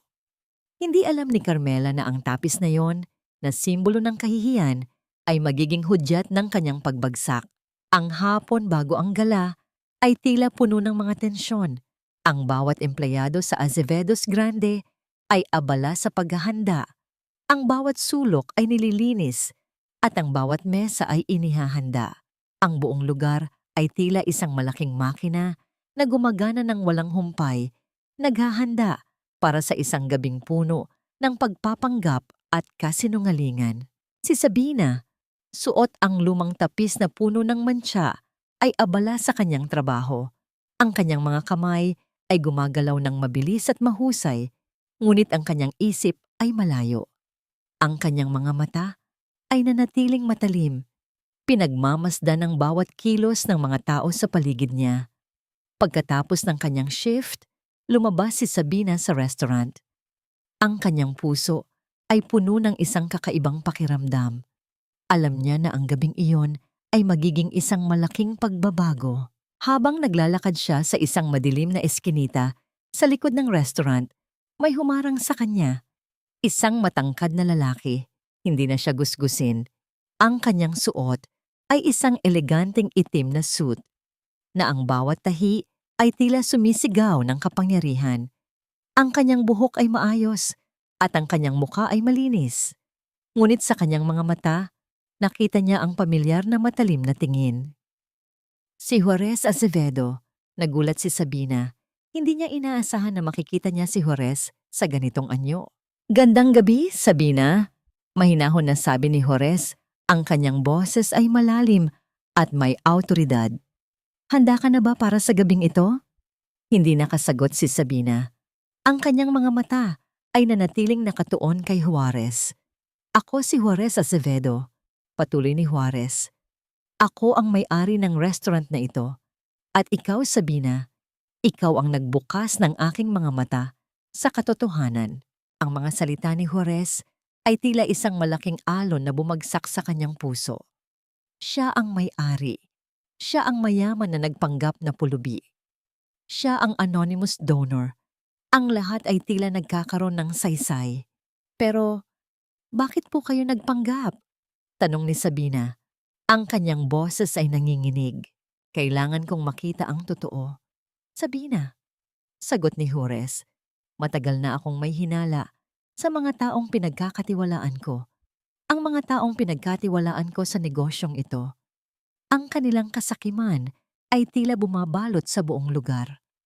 Ang tanging paraan para malaman ko ang totoo ay ang makita ang lahat mula sa ibang perspektibo. Ang perspektibo ng mga taong inaapakan nila. Ang kanyang mga salita ay tila isang malalim na karunungan. Ang kanyang mga mata ay puno ng isang kakaibang kalungkutan. Ang gabi na binigyan mo ako ng pagkain, Sabina, patuloy ni Juarez. Iyon ang gabing nagbukas ng aking mga mata. Ang kabutihan mo, sa kabila ng iyong kahirapan, ay nagbigay sa akin ng pag-asa. At iyon ang dahilan kung bakit ako narito, para tulungan kang lumaban. Niyakap ni Sabina ang kanyang sarili. Ang init ng kanyang luha ay nagsimulang dumaloy. Hindi ito luha ng kalungkutan, kundi luha ng pasasalamat. Gusto kong ikaw ang maging bida sa gabing ito, Sabina. Sabi ni Juarez, ikaw ang magpapakita sa kanila ng katotohanan. Ikaw ang magliligtas sa lugar na ito. Handa ka na ba? Tumingin si Sabina kay Juarez. Ang kanyang mga mata ay puno ng determinasyon. Opo, handa na po ako. Ngumiti si Juarez. Mabuti, dahil ang gabi na ito ay magiging isang gabi na hindi nila malilimutan. Inilabas ni Juarez ang isang maliit na hair clip mula sa kanyang bulsa. Ito ay isang simpleng clip. May isang maliit na bulaklak na gawa sa tela. Isuot mo ito mamaya, Sabina. Sabi ni Juarez, inabot ang clip sa kanya. Hindi ka basurahan. Ikaw ay isang magandang bulaklak na lumitaw sa gitna ng dumi. Ang kanyang mga salita ay tila isang malaking pagpapala. Kinuha ni Sabina ang clip, hinawakan ng mahigpit. Ito ay isang simbolo ng kanyang bagong pag-asa. Lumipas ang ilang oras. Ang Azevedos Grande ay puno na ng mga bisita. Ang mga ilaw ay nagliliwanag. Ang mga musika ay malakas. At ang bawat isa ay nakasuot ng kanilang pinakamagandang damit. Ang lahat ay tila masaya. Ngunit sa ilalim ng lahat ng yon, may isang madilim na lihim na nagkukubli. Sa likod ng entablado, abala si Doña Carmela sa pag-aayos ng kanyang sarili. Ang kanyang muka ay pininturahan ng isang nangiti na puno ng pagmamataas. Suot niya ang isang mamahaling gown at ang kanyang mga alahas ay kumikinang sa ilaw. Carmela, handa ka na ba? Tanong ni Alfredo, Ang kanyang boses ay puno ng paghanga. "Palagi akong handa, Alfredo," sagot ni Carmela, tumatawa. Ang gabing ito ay magiging isang gabi na hindi nila malilimutan. Hindi nila alam na tama ang kanilang sinasabi. Ang gabing iyon ay magiging isang gabi na hindi nila malilimutan, ngunit hindi sa paraan na kanilang inaakala. Ang musika ay nagsimulang tumugtog ng malakas. Naglakad si Carmela patungo sa entablado. Ang kanyang mukha ay puno ng isang nanangiti na puno ng pagmamataas. Ang mga ilaw ay nakatuon sa kanya. Ang lahat ng mga mata ay nakatuon sa kanya. Hindi pa rin siya nagbabago. Ang kanyang puso ay puno pa rin ng kasakiman. Ngunit sa ilalim ng lahat ng iyon, may isang bagay na naghihintay. Isang katotohanan na magpapabago sa lahat. Ang bawat sulok ng Azevedos Grande ay tila kumikinang sa ilaw, na nagpapatingkad sa bawat mamahaling dekorasyon at sa bawat kislap ng alahas ng mga bisita. Sa entablado, nakatayo si Doña Carmela. Ang kanyang mukha ay puno ng isang mapagkunwaring ngiti, habang ang kanyang boses ay umaalingaw-ngaw sa buong bulwagan. "Mga minamahal kong kaibigan, mga kasama sa negosyo," panimula ni Carmela, ang kanyang boses ay malambing at puno ng emosyon. "Nagpapasalamat ako sa inyong pagdalo sa gabing ito, sa ating gala para sa kabataan. Ang bawat piso na inyong ibibigay ay magbibigay ng pag-asa sa mga batang nangangailangan. Sila ang kinabukasan ng ating bansa." Ang mga salita ni Carmela ay tila honey na bumabalot sa hangin, ngunit para kay Sabina, ang bawat salita ay isang matalim na kutsilyo na dumudurog sa kanyang puso. Nakatayo siya sa isang sulok ng marangyang palikuran. Ang kanyang mga kamay ay mahigpit na nakahawak sa kanyang lumang tapis. Narinig niya ang bawat salita, bawat pagpapanggap. Ang kanyang puso ay puno ng matinding galit. "Kailangan ko kayong bigyan ng inspirasyon," patuloy ni Carmela, at sa isang iglap, isang malaking larawan ni Mateo ang lumitaw sa screen sa likod niya. Si Mateo, na may maputlang mukha, nakahiga sa hospital bed, may mga tubo na nakakabit sa kanyang katawan. Ito si Mateo, isang bata na muntik nang mawalan ng buhay dahil sa sakit. Ngunit sa tulong ng ating charity, nagkaroon siya ng pangalawang pagkakataon sa buhay. Sana ang kwento ni Mateo ay magsilbing paalala sa inyong lahat kung gaano kahalaga ang bawat piso na inyong ibibigay. Ang mga salita ni Carmela ay tila bumagsak sa kanyang puso na nagdulot ng isang matinding sakit. Ginagamit niya si Mateo. Ginagamit niya ang sakit ng kanyang anak para sa kanyang sariling kapakinabangan. Ang kanyang mga luha ay nagsimulang dumaloy, mainit at masakit. Ngunit hindi niya hahayaan na makita ito ng sinuman. Biglang bumukas ang pinto ng palikuran. Pumasok si Livia. Ang kanyang mukha ay puno ng pagmamayabang. Nakasuot siya ng isang mamahaling cocktail dress at ang kanyang mga alahas ay kumikinang. "Oh, Sabina," may pagtawang sabi ni Livia. "Dito ka pala nagtatago. Ang ganda siguro ng pakiramdam na nasa party ka, di ba? Kahit sa palikuran lang." Hindi sumagot si Sabina. Patuloy siyang naglinis. "Alam mo, Sabina," patuloy ni Livia, inilalabas ang kanyang maliit na clutch bag. "Ang sarap ng pakiramdam na nasa itaas ka. Hindi tulad ng iba na hanggang dyan lang sa putik."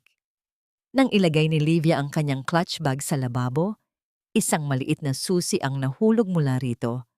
Ang susi ay kumislap sa ilaw, at ito ay tila isang senyales, ang susi sa server room. Alam ni Sabina na ito ang kanyang pagkakataon. Habang abala si Livia sa pagtingin sa kanyang sarili sa salamin, dahan-dahang kinuha ni Sabina ang susi. Ang kanyang mga kamay ay gumagalaw nang mabilis at walang ingay. Pagkatapos, dahan-dahan niyang inilagay ang isang susi na may katulad na kulay at anyo, na nakuha niya sa isang hindi kilalang lugar, sa tabi ng clutch bag ni Livia. Isang perpektong pagpapalit. "Ayan, Sabina, sabi ni Livia, matapos niyang ayusin ang kanyang sarili. Bumalik ka na sa trabaho mo. Hindi ka bagay dito. Ngumiti si Sabina. Opo, Ma'am Livia. Masusunod po. Tumalikod si Sabina. Ang kanyang mga hakbang ay matatag. Hindi na siya pumunta sa kanyang pwesto sa paglilinis. Sa halip, tumungo siya sa pasilyo sa itaas na palapag, kung saan matatagpuan ang server room. Sa kanyang paglalakad, inalis niya ang lumang tapis. Isinabit niya ito sa isang taguan. Tila ba tinatanggal niya ang lahat ng bakas ng kahihiyan. Ang kanyang puso ay puno ng isang bagong lakas. Ang gabing iyon ay hindi lamang para kay Mateo. Hindi lamang para sa kanya. Ito ay para sa lahat ng mga taong inaapakan, sinasaktan, at dinadaya ng mga taong tulad ni na Carmela at Alfredo. Ito ay para sa hustisya. Habang naglalakad siya patungo sa server room, may nakita siyang isang matangkad na lalaki na nakatayo sa dulo ng pasilyo. Si Alfredo. Ang kanyang muka ay puno ng pagdududa. Alam ni Sabina na naghihintay ito sa kanya. Ang mga ilaw sa pasilyo ay tila mas maliwanag pa kaysa dati, na nagpapatingkad sa matalim na tingin ni Alfredo. Nakatayo siya sa dulo ng pasilyo. Ang kanyang katawan ay tila isang pader na humaharang sa daan ni Sabina. Ang kanyang mukha ay puno ng pagdududa at pagbabanta. Saan ka pupunta, basurera? Matalim na tanong ni Alfredo. Ang kanyang boses ay tila isang ahas na naghihintay ng pagkakataon. Hindi ka ba sinabihan ni Doña Carmela na sa banyo ka lang? Bawal kang lumabas. Hindi sumagot si Sabina. Sa halip, huminto siya at tumingin ng diretso kay Alfredo. Ang kanyang mga mata ay hindi na puno ng takot. Sa halip, ang mga ito ay puno ng isang kakaibang kalmado, isang determinasyon na hindi kayang sirain ng sinuman. Pinapatawag ako ni Doña Carmela sa taas, Sir Alfredo. Kalmadong sagot ni Sabina. Ang kanyang boses ay matatag. May ipagagawa po siya. Nagulat si Alfredo. Ang kanyang mga mata ay kumislap sa pagdududa. Alam niya na nagsisinungaling si Sabina. Ngunit ang kanyang tinig ay tila may awtoridad na nagdulot ng isang maikling pag-aalinlangan sa kanyang isip. Talaga lang, ha? May pagdududang sabi ni Alfredo, ngunit ang kanyang paghawak sa braso ni Sabina ay bahagyang lumuwag. Bakit hindi ko alam? Sa maikling sandaling iyon, kung kailan nag-alinlangan si Alfredo, ginamit ni Sabina ang pagkakataon. Mabilis niyang itinulak ang kamay ni Alfredo at tumakbo ng mabilis patungo sa server room. Ang kanyang mga paa ay tila lumilipad sa sahig. Ang kanyang puso ay tila tumatalon sa kanyang dibdib. Hoy! Bumalik ka rito, Sabina! Sigaw ni Alfredo. Humabol sa kanya. Nakarating si Sabina sa server room. Mabilis niyang binuksan ang pinto gamit ang susi, pumasok, at mabilis na isinara at nilock ito. Ang tunog ng pag-lock ay tila isang hudyat ng tagumpay. Sa labas, dinig ni Sabina ang malakas na pagtambol ni Alfredo sa pinto. Sabina! Lumabas ka rito. Kung hindi, sisirain ko ang pinto na ito. Hindi sumagot si Sabina. Ang kanyang mga kamay ay nanginginig, ngunit hindi dahil sa takot. Ito ay dahil sa matinding pag-asa. Sa loob ng server room ang mga ilaw ay pula at berde. Ang malaking screen ay nagpapakita ng iba't ibang data. Sa entablado sa ibaba, nakatayo si Doña Carmela, hawak ang isang malaking tseke na nakangiti sa mga bisita. At ngayon, sabi ni Carmela, ang kanyang boses ay puno ng pagmamayabang. Ipapakita ko sa inyo ang bunga ng ating pagtutulungan, ang bunga ng ating pagmamahal sa mga bata. Ang lahat ng mga mata ay nakatuon kay Carmela. Ang lahat ng mga ilaw ay nakatuon sa kanya. Sa loob ng server room, hinawakan ni Sabina ang kanyang USB. Ikinabit niya ito sa isa sa mga port. Ang kanyang mga kamay ay nanginginig habang inilalagay niya ang kanyang daliri sa play button. Ang kanyang puso ay tila tumatalon sa kanyang dibdib. Ang larawan ni Mateo, na may maputlang muka, na nakahiga sa hospital bed, ay biglang lumitaw sa kanyang isipan ang kanyang pangako kay Mateo, ang kanyang pangako sa kanyang sarili. Para sa iyo ito anak, bulong ni Sabina. Ang kanyang boses ay halos hangin na lamang. Pinindot niya ang play button. Sa isang iglap, ang malaking screen sa likod ni Doña Carmela ay nagdilim. Ang mga bisita ay nagsimulang magbulungan, nagtataka kung anong nangyari. Tumingin si Carmela sa screen, ang kanyang mukha ay puno ng pagtataka. Pagkatapos, isang video ang lumitaw sa screen. Ang video ay nagpapakita ng isang babae na nagbibigay ng pagkain sa isang matandang lalaki, si Sabina.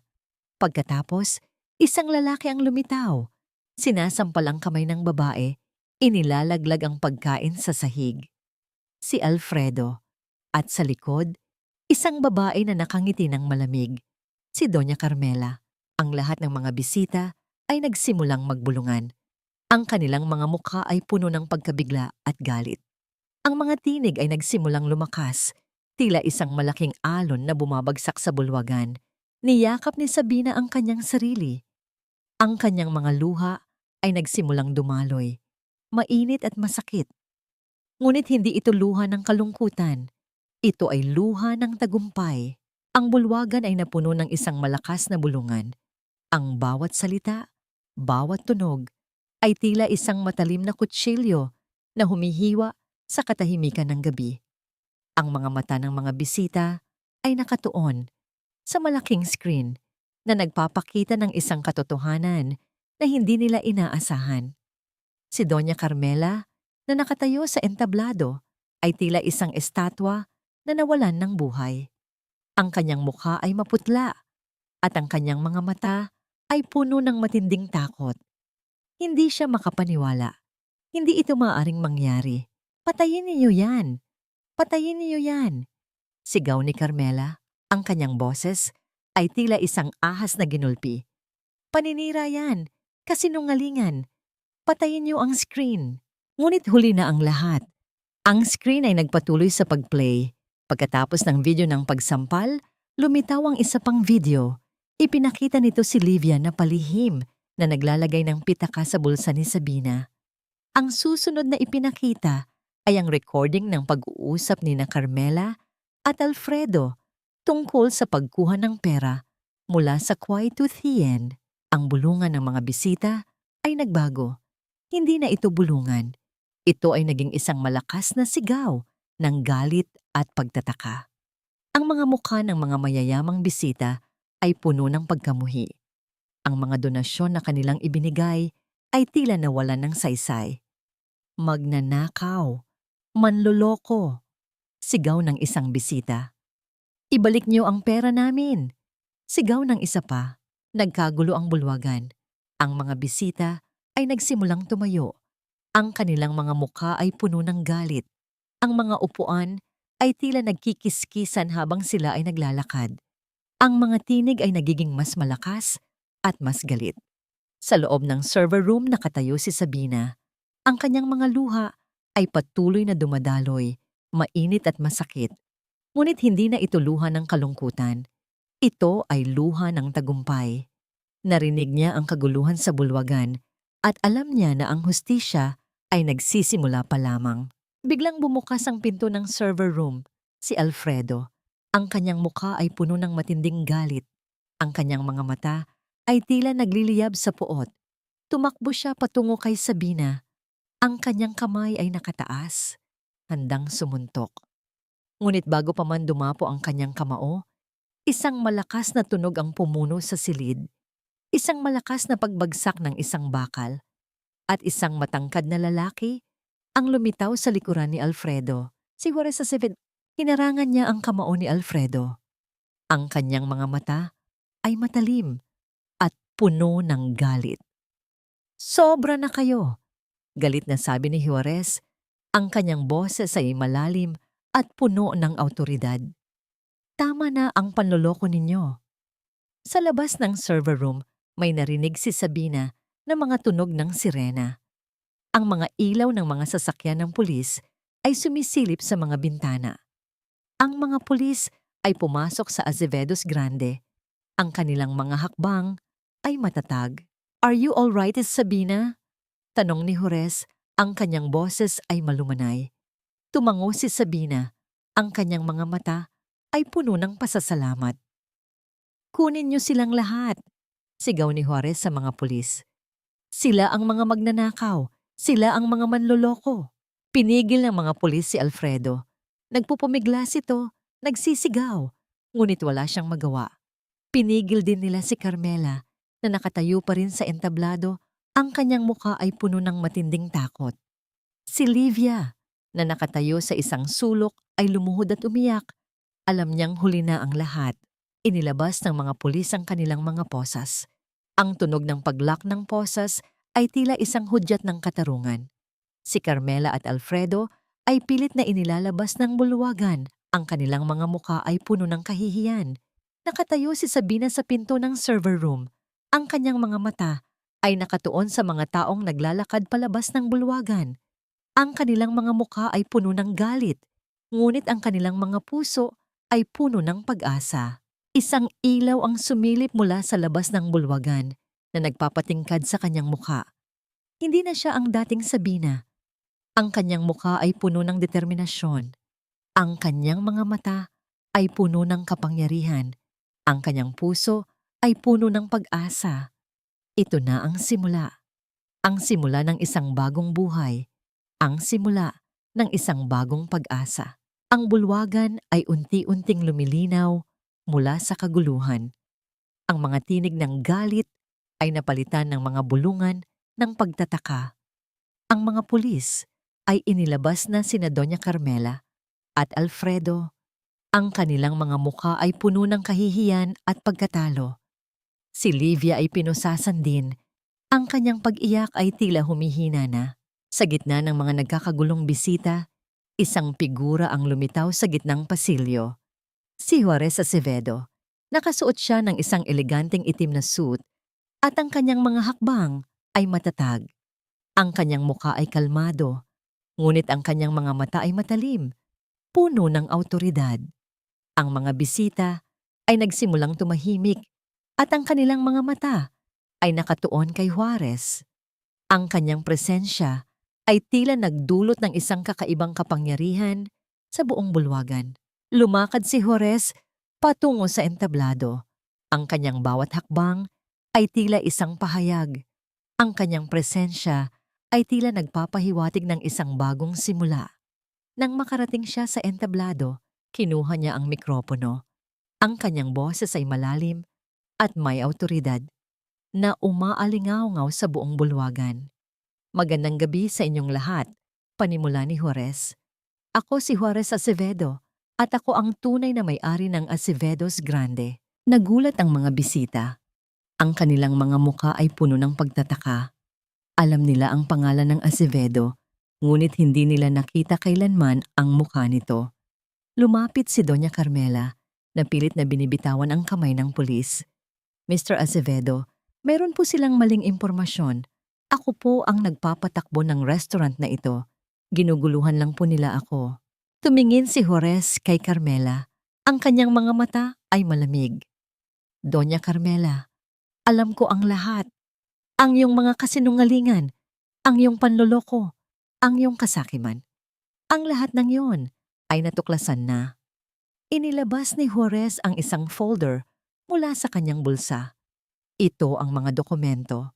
Ang mga orihinal na financial statements. Ang mga ito ay magpapatunay sa lahat ng iyong mga kasinungalingan, sa lahat ng iyong panloloko, sa charity fund. Iniabot niya ang folder sa isang pulis. Ang mukha ni Carmela ay lalong namutla. Ang kanyang mga mata ay puno ng matinding takot. "Mula ngayon," patuloy ni Juarez, "tinatanggal ko kayo sa lahat ng posisyon sa Acevedos Grande. Hindi na kayo bahagi ng pamilya na ito. At ang lahat ng iyong ginawa ay babayaran mo sa batas." Ang mga pulis ay muling pinusil si Carmela. Hindi na siya lumaban. Ang kanyang katawan ay tila bumigay. Ang kanyang mukha ay puno ng matinding kahihiyan. Tumingin si Juarez sa buong bulwagan.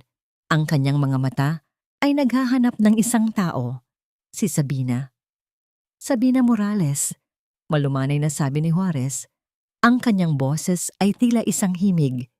Maari ka bang bumaba rito? Lahat ng mga mata ay nakatuon sa itaas na pasilyo, kung saan nakatayo si Sabina. Ang kanyang puso ay puno ng isang kakaibang pakiramdam. Hindi ito takot. Ito ay pag-asa. Dahan-dahang lumakad si Sabina patungo sa entablado. Ang kanyang mga hakbang ay matatag. Ang kanyang likod ay tuwid. Ang kanyang mukha ay puno ng determinasyon. Ang kanyang mga mata ay puno ng kapangyarihan. Habang lumalakad siya, ang mga bisita ay nagsimulang gumilid, nagbibigay daan sa kanya. Ang mga mayayamang bisita na dati kinukutya siya ay ngayoy nagbibigay galang. Nang makarating siya sa entablado, tumingin siya kay Juarez.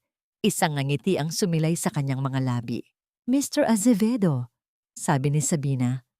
Ngumiti si Juarez. Sabina, ang gabing ito ay sayo. Ikaw ang nagdala ng liwanag sa dilim. Ikaw ang nagpakita sa akin ng tunay na kahulugan ng karangalan. Inabot ni Juarez ang mikropono kay Sabina. Ang kanyang puso ay puno ng isang kakaibang pakiramdam. Mula sa araw na ito, sabi ni Juarez, ang kanyang boses ay malakas at malinaw.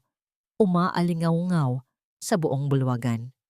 Ang babaeng tinawag ninyong basurera ang magpapatakbo ng lugar na ito. Si Sabina Morales, ang bagong manager ng Azevedo's Grande. Ang mga bisita ay nagsimulang pumalakpak. Ang kanilang mga palakpak ay tila isang malakas na tunog na pumuno sa buong bulwagan. Ang kanilang mga mata ay puno ng paghanga.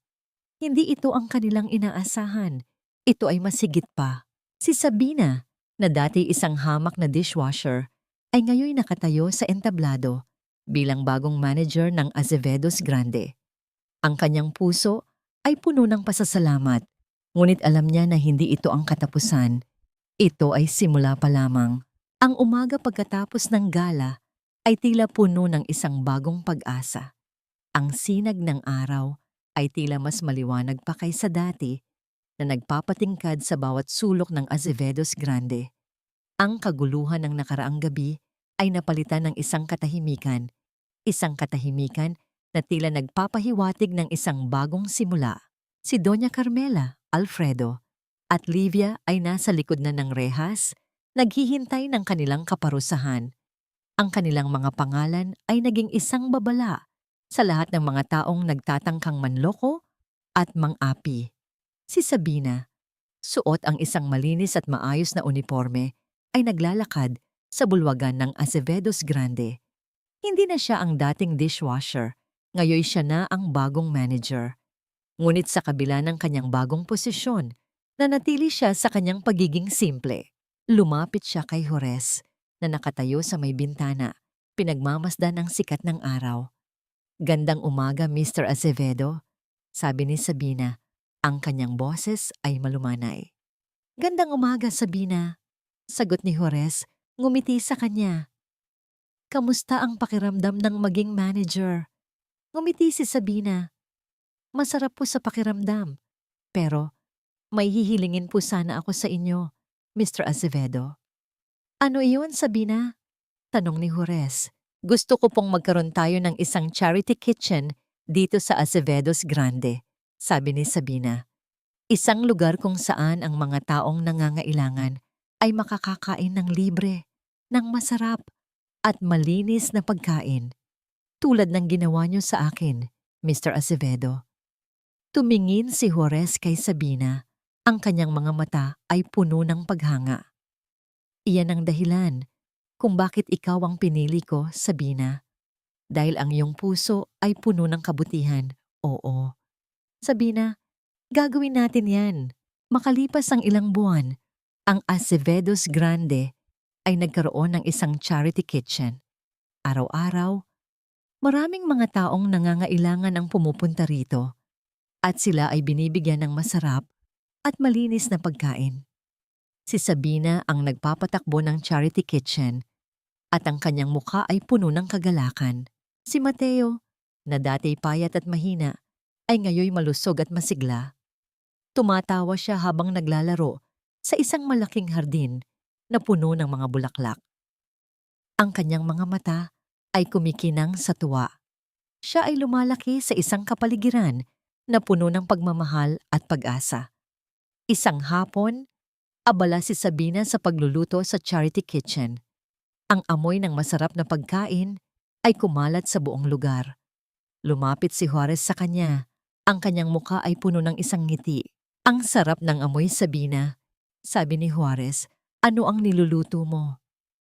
Sopas po, sagot ni Sabina. Paborito po ni Mateo. Kumuha si Juarez ng isang kutsara at tinikman ng sopas. Ang kanyang mga mata ay kumislap sa tuwa. Mas masarap ito kaysa sa malamig na kanin noon, sabi ni Juarez, tumatawa. Ngumiti si Sabina. Ang kanyang puso ay puno ng kagalakan. Ang mga salita ni Juarez ay tila isang matamis na himig sa kanyang pandinig. Habang nagluluto sila, dahan-dahang hinaplos ni Juarez ang buhok ni Sabina. Ang kanyang paghaplos ay malumanay at puno ng pagmamahal. Naramdaman ni Sabina ang init ng kanyang kamay. Sabina, malumanay na sabi ni Juarez, maraming salamat. Salamat sa pagpapakita mo sa akin ng tunay na kahulugan ng karangalan. Salamat sa pagpapakita mo sa akin ng tunay na kahulugan ng pagmamahal. Tumingin si Sabina kay Juarez. Ang kanyang mga mata ay puno ng pagmamahal. Ang kanyang puso ay puno ng isang kakaibang pakiramdam. Isang pakiramdam ng pag-asa. Isang pakiramdam ng pagmamahal. Hindi na siya nag-iisa. Mayroon na siyang pamilya. Isang pamilya na puno ng pagmamahal. Isang pamilya na puno ng pag-asa. Ang araw ay unti-unting lumulubog na nagpapatingkad sa kulay kahel na kalangitan. Ang mga ilaw sa Acevedos Grande ay nagsimulang lumiwanag. Ngunit ang pinakamaliwanag na ilaw ay nagmumula sa puso ni Sabina. Isang ilaw na puno ng pag-asa. Isang ilaw na puno ng pagmamahal. Ang mga taon ay lumipas, tila mga dahon na tinangay ng hangin. Ngunit ang mga aral at alaala ay nanatili, nakatatak sa bawat puso. Ang Acevedos Grande, sa ilalim ng pamumuno ni Sabina Morales at Juarez Acevedo, ay naging isang tanglaw ng pag-asa. Hindi lamang ito isang restaurant, kundi isang santuwaryo ng kabutihan kung saan ang bawat tao, mayaman o mahirap, ay may karapatang makakain at maramdaman ng dangal, ang pagpapatawad at ang kalayaan. Isang araw, matapos ang ilang taon, dumalaw si Sabina sa kulungan. Hindi upang magmayabang, hindi upang magtanim ng galit, kundi upang dalawin si Doña Carmela. Ang dating reyna ng kasakiman ay ngayoy isang babaeng matanda na, may guhit ng pagsisisi sa kanyang mukha. Inabot ni Sabina kay Carmela ang isang kahon ng mainit na pagkain. Isang simpleng pagkain tulad ng sopas na inihanda niya noon para kay Mateo. Ang mga kamay ni Carmela ay nanginginig habang kinukuha ang pagkain. Hindi ako kasing lupit ninyo, Ma'am Carmela. Malumanay na sabi ni Sabina. Ang kanyang boses ay puno ng kapayapaan. Pinapatawad ko kayo, hindi para sa inyo, kundi para sa akin, para lumaya ang puso ko mula sa galit. Tumingin si Carmela kay Sabina. Ang kanyang mga mata ay puno ng luha. Wala siyang nasabi. Ang tanging nakita niya ay ang isang babaeng puno ng kabutihan. Isang babaeng kanyang sinaktan, ngunit ngayoy nagbigay sa kanya ng kapatawaran. Sa sandaling iyon, naramdaman ni Carmela ang bigat ng kanyang mga kasalanan at ang simula ng isang pagbabago sa kanyang puso. Ang kapayapaan at ang bagong simula, ang maliit na barong-barong na dating pinagtataguan ni Sabina at Mateo ay ngayoy isang malinis at maayos na tahanan. Hindi ito isang marangyang mansyon, ngunit puno ito ng pagmamahal at kapayapaan. Araw-araw, pagkatapos ng trabaho, umuuwi si Sabina sa isang bahay na puno ng tawanan. Si Mateo, na ngayoy isang masigla at matalinong bata, ay naglalaro sa hardin. Si Juarez, na hindi na ang misteryosong estranghero, kundi ang kanyang kapareha sa buhay, ay naghihintay sa kanya. Ang kanilang hapunan ay palaging simple. Hindi ito puno ng mamahaling pagkain, kundi puno ng pagmamahal. Bago sila kumain, magkakahawak sila ng kamay at magdarasal. Ang kamay ni Sabina, na dating puno ng kalyo at sugat, ay ngayoy malambot na nakahawak sa kamay ni Horace. Ang kanyang puso ay puno ng pasasalamat, ang aral at ang pag-asa. Ang kwento ni Sabina Morales ay naging isang aral na ang tunay na dangal ay hindi kailanman mananakaw ng sinuman. Hindi ito masusukat sa yaman, sa kapangyarihan o sa ginto. Mababasa ito sa mga kamay na nagpapagod, sa pusong marunong magbigay kahit walang-wala, at sa inang handang hamakin ang lahat para sa kanyang anak. Ang tunay na kapangyarihan ay hindi nagmumula sa pag-api, kundi sa pag-ibig, hindi sa pagkuha, kundi sa pagbibigay. At ang tunay na katarungan ay hindi lamang nagtatapos sa pagkaparusa ng masama, kundi sa paggaling ng mga sugatan at sa pagbangon ng mga inaapi. Sa bawat sikat ng araw, may bagong pag-asa. Sa bawat paglubog ng araw, may bagong aral. At sa bawat pagtibok ng puso, may bagong kwento ng pag-ibig, pagpapatawad, at pagbangon.